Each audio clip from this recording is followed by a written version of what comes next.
This is the Bullseye Podcast. You're damn right it is. The production value keeps getting better and better and better. This is Bullseye on the Bullseye Podcast, on the Bullseye Network, on the Bullseye frequency of your life.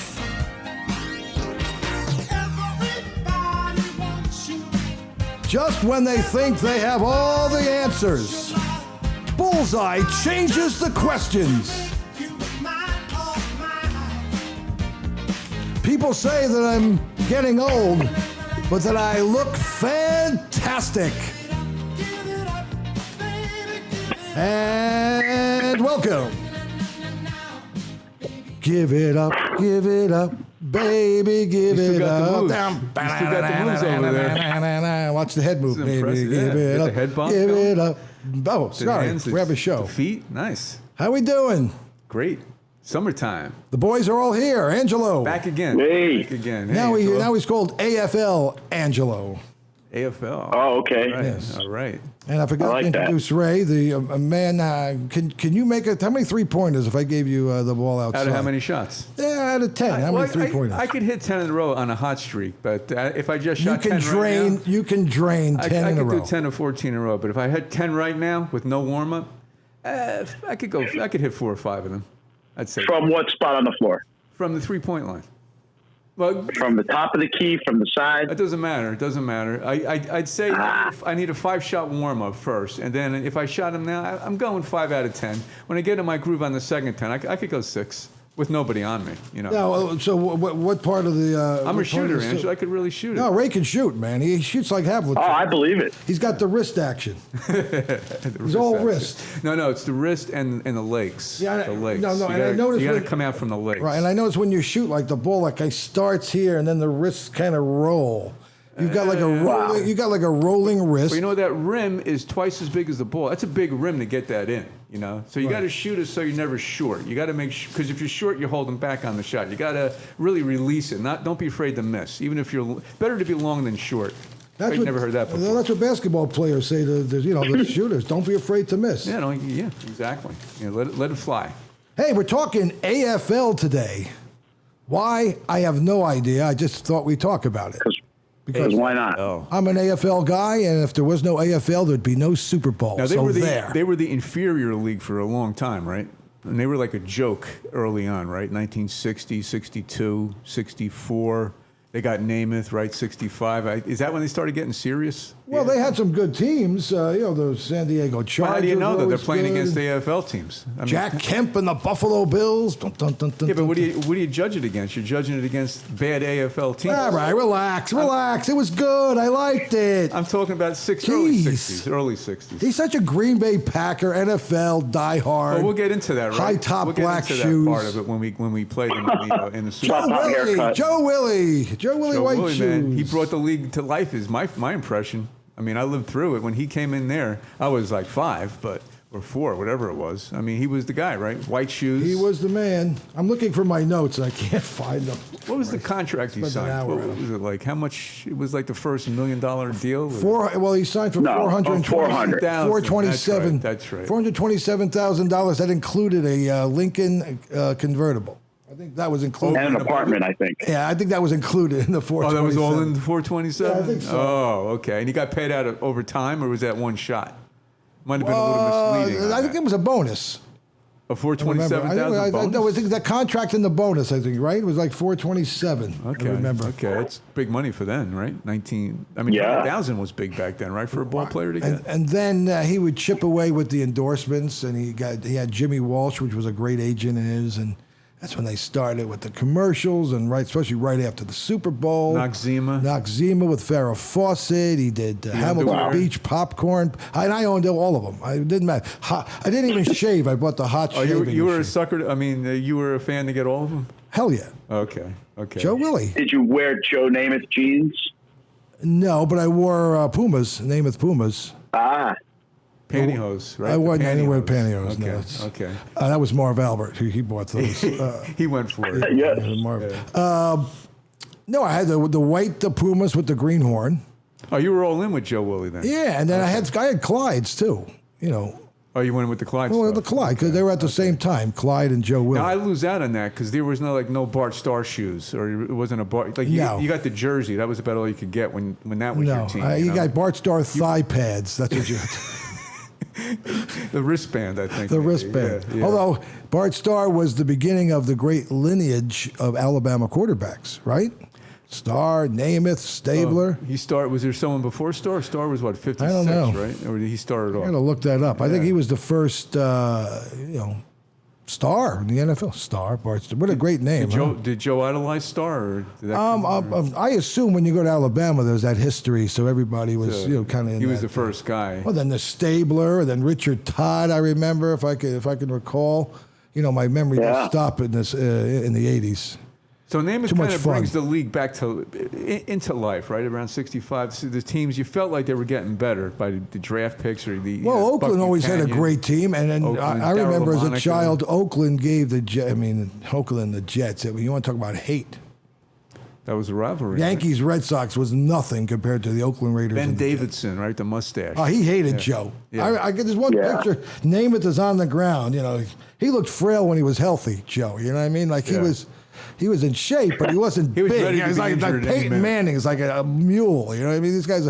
So Joe's on the ground, and Davidson's got his thumb and his forefinger pressed against his helmet, like he's getting up. On the ground.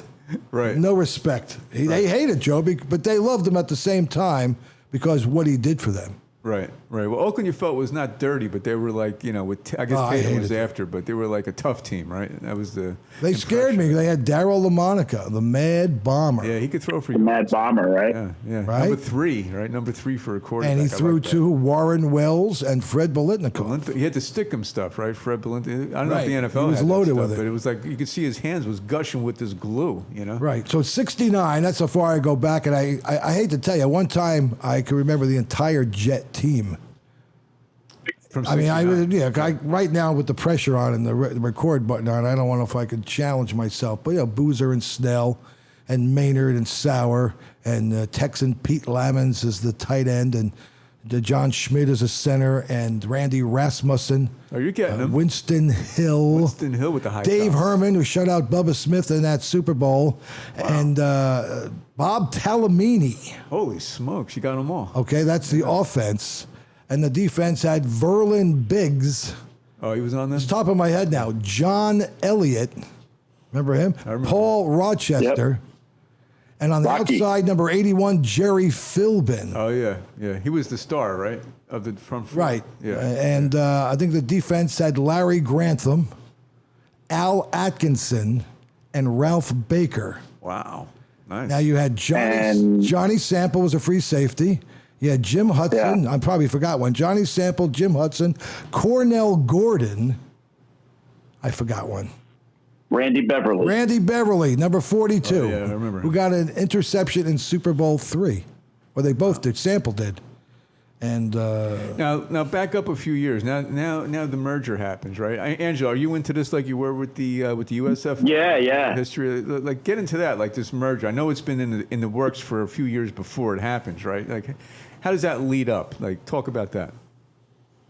It was a case of salaries escalating too far, and a financial warfare going on between the leagues, and it wasn't something that either of them could ultimately afford long term.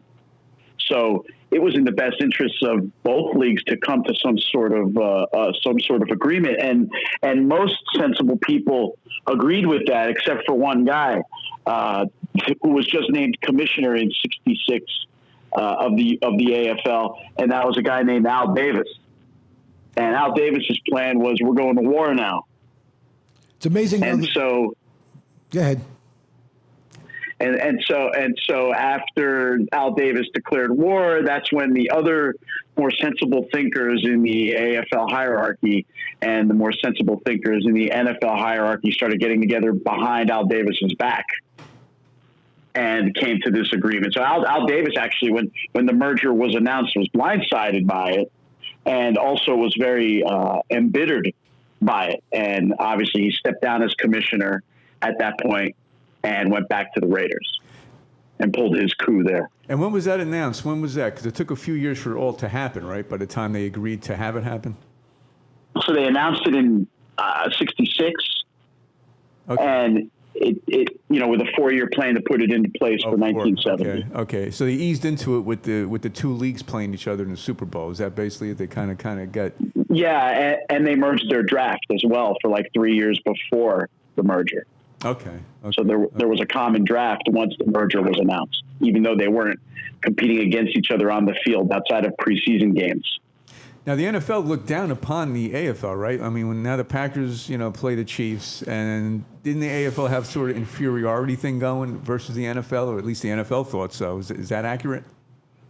Well, a guy like Vince Lombardi definitely looked down on the AFL and their Mickey Mouse kind of football, right? When you think of what Lombardi stood for, right? The establishment, the old guard, you do things the right way, you move the ball down the field, right? Nobody's flashy. Nobody's an individual. The AFL was the antithesis of all of that. Remember Hank Stram, matriculate the ball down the field, boys. Yeah, that actually entered my mind. I almost said that. Super Bowl IV against the Minnesota Vikings when you watch the old NFL films on the sidelines. Good okay, stuff. boys, matriculate the ball on the sideline, boys. He's always had that. Yeah, he had the rolled up program. Right? And his suit always intrigued me with that thin red tie. Yeah, he wore a suit. That was style. With the vest. Right. And then later on, he had the nice toupee when he coached the Saints. I remember that. Yeah. He had a rug. Yeah. Too perfect, right? Hank Stram. Yeah. So they play the Packers, right? Now the pressure's on Lombardi and the Packers, right? I mean, this is the feeling I had anyway, because they got to really blow these guys out. I mean, that's the feeling. The Packers are representing the old school NFL, young upstart Chiefs, with the flea flickers, the passing game, the individualistic type stuff, new kids on the block. There's a lot of pressure on the Packers, correct? Going into that game? Oh, there's more pressure obviously more pressure on the Packers than the AFL team. Right. I'm sure they're heavy favorites, right? By at least, I don't know what it was, 13 or 15 it must have been, right? Had to be at least double digits. Right. And the Chiefs hung in there in that first half, right? It was a close half. Considering it was like 14-10, I think. Right? It was like 14-10. Yeah, they were hanging in there. And if it wasn't Max McGee made those catches behind his back, didn't he? Number 85. There wasn't that one pass he caught like from behind. Two. He bobbled. And he got ripped the night before, right? Wasn't he like drunk and they had to wheel him in? He wasn't expecting to play, right? He didn't even have his helmet. Right. I think when he went in the game, I heard this from an ex-player from the Giants told me because he knows Max McGee, and he didn't even have his helmet. And one of the other players said, "Here, wear this thing." So he just threw on someone else's helmet. It wasn't even the right size. Did he have a chin strap? Did he have a chin strap on? No. Did he have a chin? I don't even. Did he have a chin or a chin strap? Let me look at a picture to see if he had a chin. I doubt it. For some reason, he reminds. I don't think he had a chin. Really? No chin. Wow. He had that. That he just had some moonshine look. That. Hey, he was the hero, man. He had 2 TD catches, circus catches. More than me. Right. It's a great story in itself. There. Then Packers blew it open. And why? Wait a minute. You're the Packer fan. See, these things kind of hit me. Yeah. What player got hurt that Max McGee went in to play for? The receiver. That I don't. I don't know. Boyd Dowler. Gotcha. You got me. I thought Boyd Dowler. No, he didn't start. He was a guy. Am I right or wrong? I don't know. Somebody look it up. Who was the other wide receiver? Don't ask me how I remember that either. I have no clue.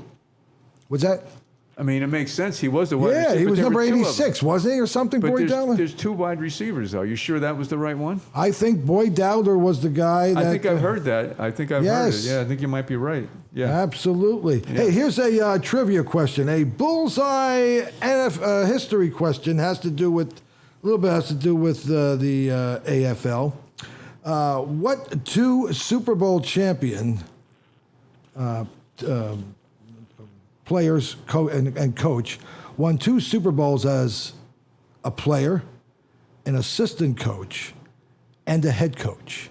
Only 2 players in NFL history. No way you're getting this. No way. They were a head coach, assistant coach, and they were a player. They were an assistant coach, and they were a head coach. And they won Super Bowls. They won Super Bowls. Okay. So Mike Ditka. Excellent. Now, this is the one. Now, this has got AFL roots now. That's why I kind of created this question. This is AFL roots, okay? And the second one, I'm going to have to ponder this one for a second. Because that is not an easy question. I give you, it's like little hints. Like, no, I'm not ready. Okay. I'm not ready for the hint yet. Okay. I'm not ready for the hint yet. But if it doesn't come right away, it's like AFL player. Then I got to find the sound effect here. Wait, hold on. Oh, it's Tom Flores. Oh, right. He got it. Tom Flores. Wow. He got it. I didn't know he played. I didn't know he was a way player. to go. Wow. Tom Flores, that's really good. That's good. You didn't look that up, did you? You got to go on Jeopardy. I don't look things up. He doesn't look things. That's how he's so good. He has a whole Tom Google Flores, thing who was the head coach of the Oakland Raiders, right? When Jim Plunkett, remember, they beat the Eagles. Right. Right? And then he was an assistant with John Madden. Right. With Oakland. And he played But when did he win it? And then with Madden, one of those years, I don't know. What year did Madden left, and then Flores became the head coach, right? Right, but when did Flores? I think I was actually wrong. When did Tom Flores win it as a player? He won it with the Kansas City Chiefs, a backup to Len Dawson. Was he the backup? Him and who else? Jackie Lee, maybe? Maybe, but that was the team with Ray's idol, Fred Urbanus. Oh, yeah, the one I... Wow. Yes. Yeah. Now, do you remember that guy that got hurt from the Chiefs that was doing a lot of talking before the game? Became a movie story afterwards. Remember his name and that whole story? That's a big story. Yeah, Fred Williamson. Yeah. The Hammer. The Hammer. Yeah, I think he hit his became a head star. He on became a Donnie TV Anderson's star. knee or something with that, and then he was knocked out. And the Packers like, oh, look who it is. You know, the guy doing all the talking is on the ground. Right. They had to carry him out. Right, the Packers, they cleaned his clock, right? Was it the Packers? I don't know exactly how it happened. Was it a Super Bowl? It was in Super Bowl. It was in the Super Bowl. And it was like he was going to do so great. The Hammer was going to bottle up, whatever he got his ass. And he got carried off the field. Right. And then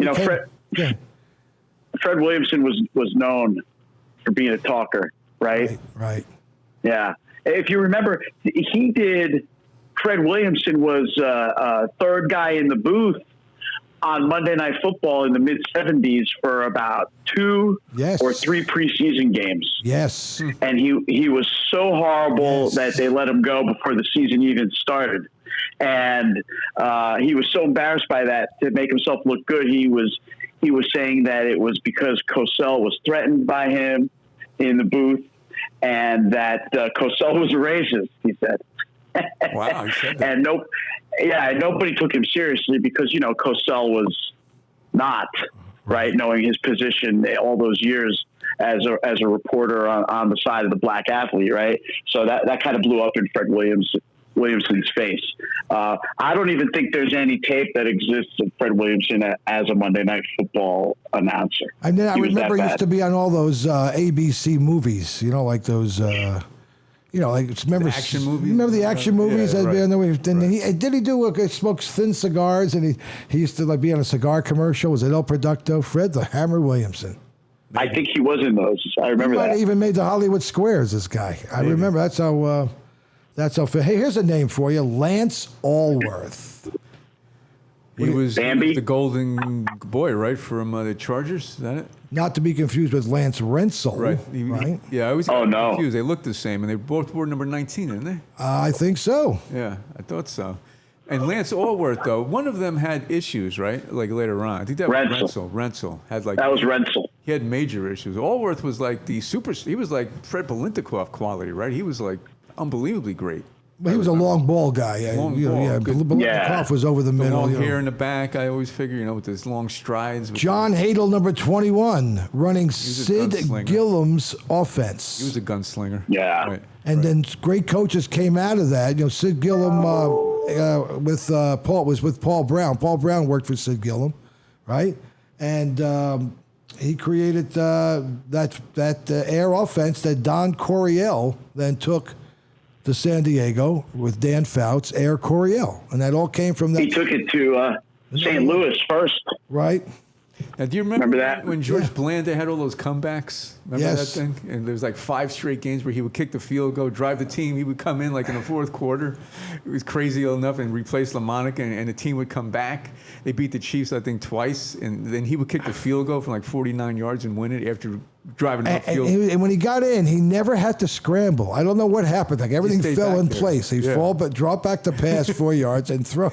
Nobody ever hit him. He didn't have to run forward. He just stayed in that pocket and it all worked. Right. And then he had a stretch where he engineered like comeback win, touchdown, field goal, then like a field goal to tie a game because they had ties in those days, right? No OT. So there's definitely a tie in that stretch that Blanda went on that comeback run. That was crazy. How old was he when he was doing that? 42. Yeah, that's when he was like. He was like 46. He played up to like 46, didn't he? And he looked it too. He was like a heavy. He had a heavy body look. He those looked old. thick legs. Yeah, he didn't look too young. He looked like Phil Niekro. Yeah, right. He was right. Phil Niekro had a helmet with a 1-bar face mask with gray hair. He was a quarterback for the Chicago Bears, wasn't he, Blanda? Yeah, in 49. Yeah. That's when that had no defensive 59. Ends. And he wore the high tops too, I think, right? He had that look with the high tops and the gray hair. That's when the defensive lineman ran like 9. No face masks. Right, no face masks. They couldn't run. They were slow. Well, we'll get to it because 9-minute, sprints they would run. Now the Packers killed. Well, go. I'm moving. They were still two-way players. Those guys were sucking wind. Oh, they used to play 2 ways back then, right? Yeah. So the Packers kill the Raiders. We didn't even get into that. Oh, we're going back to Packers. Yeah, I know he likes. He's gloating. He's gloating. He's living in the past and gloating about it. How about that? On the show, right? How about gloating about something that happened 50 years ago? I like that. Yeah. How does that happen? You're gloating. Of course, we killed him. What do you want me to do? He wears pins on his T-shirt, Packer pins. Well, that was that was Lombardi's last game. Right, exactly. They kind of knew it, so they went in and they destroyed the Raiders were up and coming too. They were better than the Chiefs the year before. It wasn't even close. Then the next year, I'll get into your team now, the Jets, right? I mean, Well, right. What year is that? 68? 68 season. Well, 68 is, and the game against Oakland really was a better game than the game against the Heidi Bowl? No, well, that was during the season. Okay. That's when you're watching the game, all of a sudden the TV shuts off and the movie Heidi goes on. Right. And because there's no other way of getting a score in those days, there was nothing. And that was the big comeback for the Raiders. So you had to wait, and the Jets lost. Right. Because of the fumble. Yeah. Earl Christie dropped the fumble. See, I remember that. 2 touchdowns. It was a kickoff. Right? They scored. I think it was Banaszak gets the touchdown. They do a kickoff. Earl Christie catches the ball and just like drops it. They pick it up and then they had score. like 11 Raiders in the end zone. Right, It was right. Like there was about 11 Raiders, right? And then the Jets play the Raiders. The Raiders in the championship. Right. And the story goes, there was a police officer that was working that night, and at 3 o'clock in the morning saw Joe Willie with a woman coming out of a bar, and called up his bookie and said, "Bet on the Raiders. Joe is out till 3 in the morning." Wow, huh? Because he thought there's no way he's going to play. Yeah. So then that game was tight. It was windy, cold. At Shea? Was it at Shea? Yeah, I remember trying to get the game in on the TV, moving it around with the snow, putting the foil on, stuff like that. I think my father was on the roof trying to move the antenna. Up to the left. You're like doing that. So, and then the big catch was Maynard. He said to Namath, I got one, go long. Okay. And lo and behold, he threw that ball, and Joe threw it over his shoulder, went out of bounds, and then the next play with the dust and everything, Namath rolling left, Namath looking, Namath fires, and there's Maynard in the end zone, catches it. And it was like a big explosion, and then that was 2 weeks of stress for me. At 9 years old, biggest stress I've ever had in my life. Why? The Super Bowl. Namath is going to get killed. The Jets suck. Bubba Smith. Johnny U. Earl Morrow. So it was big. Well, the Colts I do remember that. Of all the things that happened in my life, I do remember that. So I remember the Colts were so favored. It was even when I was 9 or whatever I was. It was not even going to be a close game. I thought it was going to be about a 50-point blowout because they were killing everybody in the NFL. Packers destroy everybody. Of course they're going to beat the Jets. You know, speaking of that, our last show we were talking about the USFL. Angelo knows the story. You know, Don Shula almost coached the New Jersey Generals? Yeah, as a matter of fact, I do. And I think it came down to Shula wanting an apartment in Trump Towers, and that was the deal breaker. Wow. Yeah. Don Shula playing hardball. That's it. And then the ultimate leverage. And Trump was saying, you know, how much money those go for. And that was it. Then he hired Walt Michaels. Right. Right. That's right. So he went down a level on the coach. He wanted Shula, but he knew. Boy, that would have been big, right? Right. He should have gave up the apartment, thinking back on it.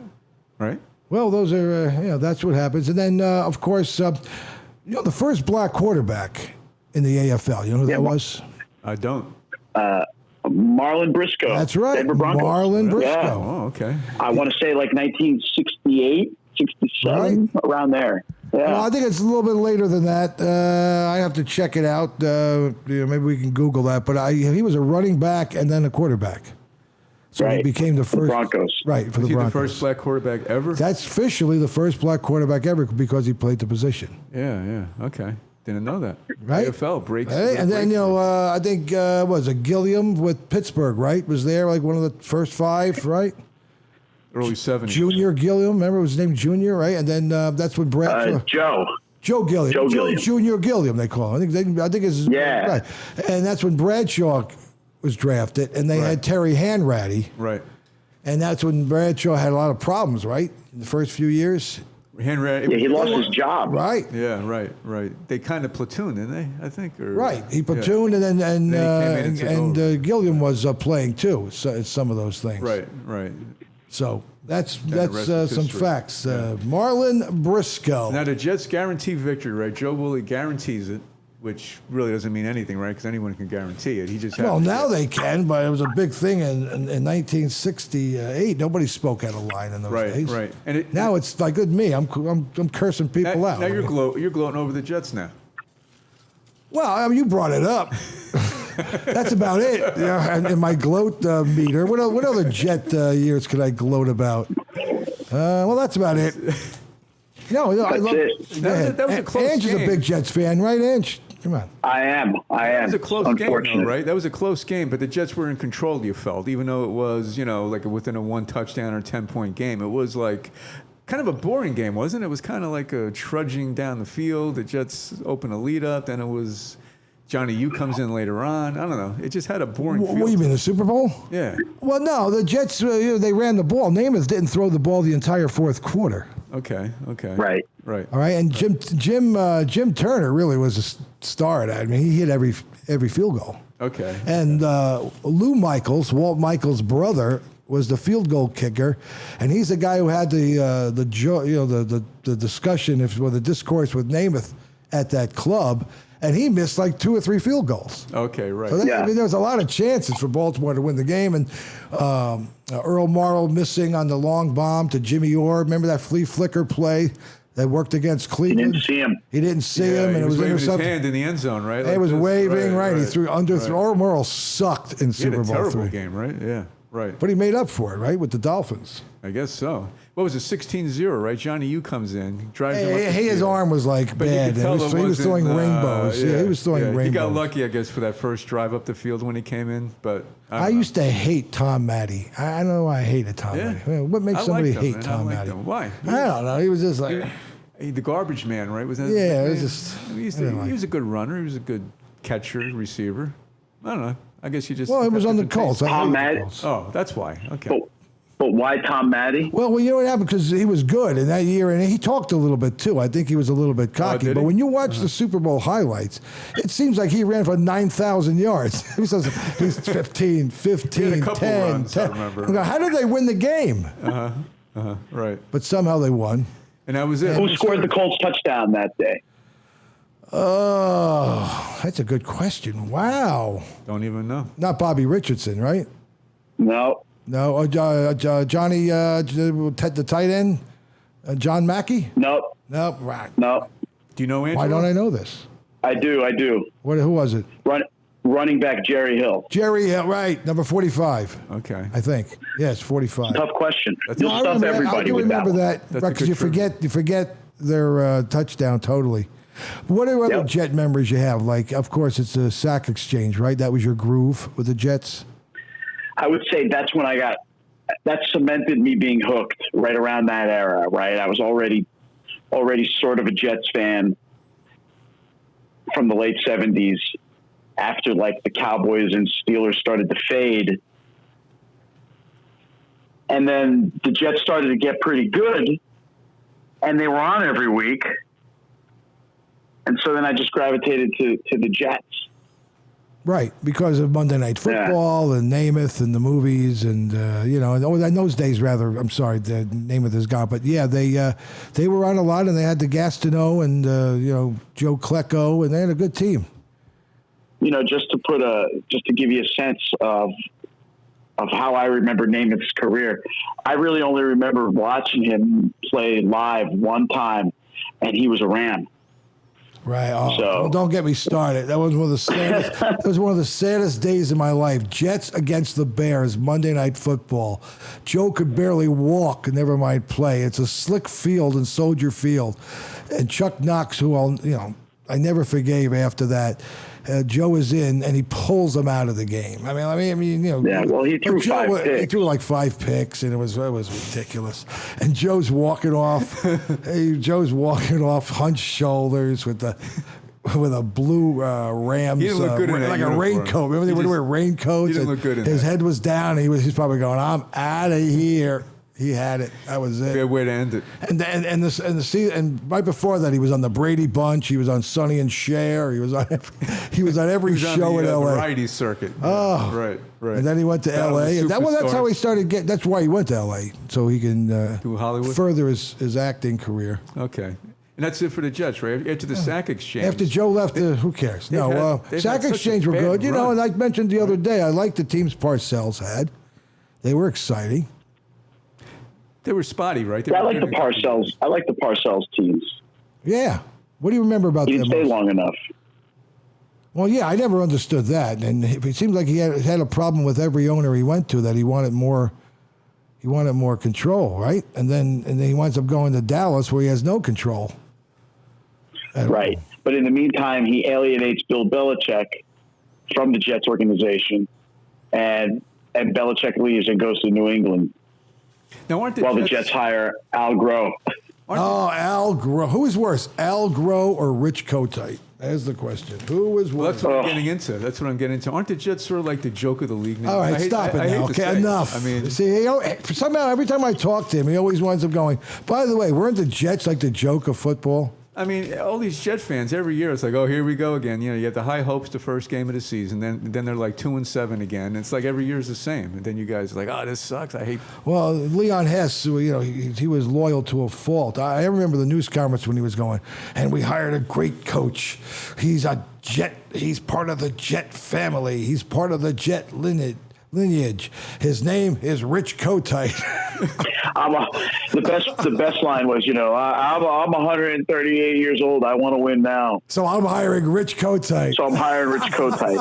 What was his record? 0. He didn't win one game. He didn't win one. Not one. No, that's not. Wow. That's not true. Wow. They won 3.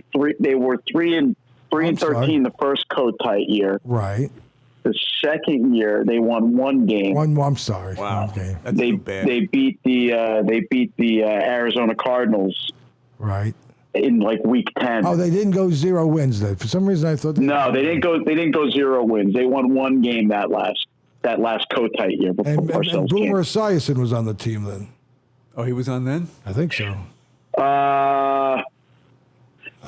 No, Neil O'Donnell. Neil O'Donnell. No, he was after that. No, we have to check. No. All right, hold on. O'Donnell was there for the 1-15 year, but he was kind of injured, right? They had a lot of Bubby Brister. Remember Bubby Brister? Of course, number 6, Bubby Brister. He played for Pittsburgh. Yeah. I don't know. Was. Something's telling me what that we've got that reversed. All right, whatever. Rich Kotite. Who was that quarterback from 4 years ago? Let me look him up. The Jets quarterback. What was his name? What? 4 year ago quarterback for the Jets. 4 years Geno ago. Smith? Yeah, Geno Smith. He went to the Giants. How did he last all those years? You just knew. That's the guy who got hit in the locker. Somebody pounded him in the head, right? He said something, or he didn't pay a plane ticket or something. He owed the guy money. I was amazed that he got was hit in the the head. starting quarterback after all those years. A couple years he was. It was just like, oh, him again? I don't know. I guess it's one of those Jet things, you know? Yeah, well, no, not everybody's as good as the Packers. You know. I'd love to see a Packer Jet green Super Wouldn't Bowl. that be great? The green jerseys, you know, that'd be cool. I'll go for it. I don't hate the Jets. No, well, you feel sorry for them. There you That's go. what you do. There you go. So as we continue, we'll pick up the football convo, move in a little college basketball. I got big plans, big trivia questions, and lots of fun. And we love everybody, and we appreciate everybody. And please like and share and all those good things. So we'll see you next time on the Bullseye podcast. And remember, the best is yet to come.